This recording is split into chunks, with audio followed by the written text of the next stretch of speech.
In an effort to stand out last year, HTC built one of the few all-metal bodies for an Android device, and they called it the HTC One.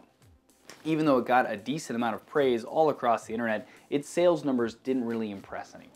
6.4 million units sold in 2013 to be precise, which may not sound like a small amount, but comparing that to the 43.3 million Galaxy S4 sold by Samsung in a similar time frame, well, it sounds a lot worse. This year, HTC is on a mission to try and gain back, or at least stem, some of its falling market share, and the device they plan to use to do that is the new HTC One M8. So let's see if it's up to the challenge. This new HTC One is all about refining and upgrading last year's model, it would seem. Same metal body, but with more subtle edges, in response to complaints of the edges being too sharp and people hurting their delicate fingers, perhaps. A larger screen, 5 inches up from the 4.7 inches from before, the same dual-facing speakers that everyone praised in last year's model, a bump in the speed to the quad-core processor to 2.3 GHz up from 1.7, increase in the battery from 2300 milliamps to 2600, the front-facing camera was even bumped up to a whopping 5 megapixels from the 2.1 megapixels from last year, and the list goes on. Keep what people liked and bump up what needed improvement. The most questionable and controversial of these bumps that we need to address first is the rear-facing camera. Now, you'd think they would take their old 4 megapixel camera on the HTC One of last year and just throw some extra megapixels into it and call it a day. But no. HTC decided to throw an entire other camera at it instead. That's right, there are two 4 megapixel cameras in the back instead of just one larger megapixel camera. Plenty of people are up in arms across the web, probably with pitchforks sitting at their desktop, about how they wanted more megapixels. Before we continue with this though, let's try something. Which of these two images looks better to you? Most of you will most likely say the one on the right. There's something to that depth of field look where the background is blurred that gets a reaction out of people that makes them feel as if they're looking at a photo from a much nicer camera. Now don't get me wrong.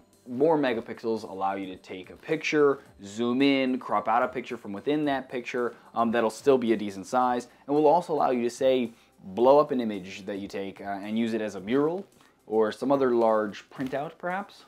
But other than that, megapixels aren't the end-all be-all to a camera's quality. With that said, the camera on the HTC One isn't the best in its class, but with the unique U-Focus feature that blurs the background, it does take a unique perspective to improving a phone camera that one just has to kind of appreciate for at least its ingenuity. If it's enough for you and your needs is something only you can decide, of course. But if you do want a more in-depth look and to see how the camera actually works and all of its UI and all that, check out my full camera walkthrough linked below. Now, beyond the unique camera setup, HTC is really focused on trying to give Android consumers the same build quality materials that iPhone users have now come to expect from Apple. It's a solid, dare I say, premium feeling device, unlike a lot of Android devices I've used, and the seamless metal back is something that needs to be seen in person to truly appreciate. Holding this device compared to, say, a Galaxy S4, for example, is the difference between drinking out of a solo cup versus a glass. They'll do a similar thing to you, of course, but one just makes you feel like you've come just a little bit further in life. The display is also quite nice in terms of contrast and color, and with a 440 pixel per inch density, it's a full 35% better density than an iPhone 5S, so it's sharp to say the least. The front-facing speakers, a big hit on last year's model, are appreciated here, and when you utilize HTC's software enhancements for audio called Boom Sound, you get a pretty decent music playing experience outside of just using the headphones. You know, when other people might also want to hear that YouTube video that you're trying to show them all. The other hardware, from the inclusion of a micro SD card slot to expand the onboard memory, to the headphone jack at the bottom of the device, all just seem purposeful and deliberate, as if they actually listen to users of their previous model. I mean, who doesn't want to add more memory if they need it and be able to put their device in their pocket while listening to music without turning it into some real-life version of cut the rope when they need to then take it out again? For those of you familiar with my video on the latest new feature become a standard on cell phones, you'll be happy to know that the pissing off of sports fans and messing with bartenders in your favorite bars is still a possibility on the new version of the HTC One, as the infrared transmitter and HTC's TV app are all still here. If you aren't familiar, basically you can use this phone after a few quick setup screens to control any TV, cable box, or stereo system, just like with the universal remote. If you want more details on that, watch the video for all of that, and also the havoc that it can cause. This brings us to the software, which for most Android device manufacturers at least is one of their biggest differentiators from the competition. If you aren't familiar, Android manufacturers usually put their own skin on top of Android and try and add new features to their devices using this skin and other included software. Samsung is the king of this, frankly. Each release of a new Galaxy S device can pretty much guarantee a plethora of new software tricks like Air Gesture and Air View, Drama Shot, etc. But HTC, on the other hand, seems to be going in the opposite direction. The new version of their Android skin, called HTC Sense 6.0, is much subtler than most Android skins on devices today and seems to feel a bit less intrusive in my opinion. The home screen layout still seems familiar, and they even took a page from the Google Now screen and created their own updates panel filled with your social network and favorite RSS feeds called Blink Feed that you can get to just by swiping to the left. Most of the changes they've made to the Android operating system seem a bit more subdued and more of enhancements rather than trying to add completely new features.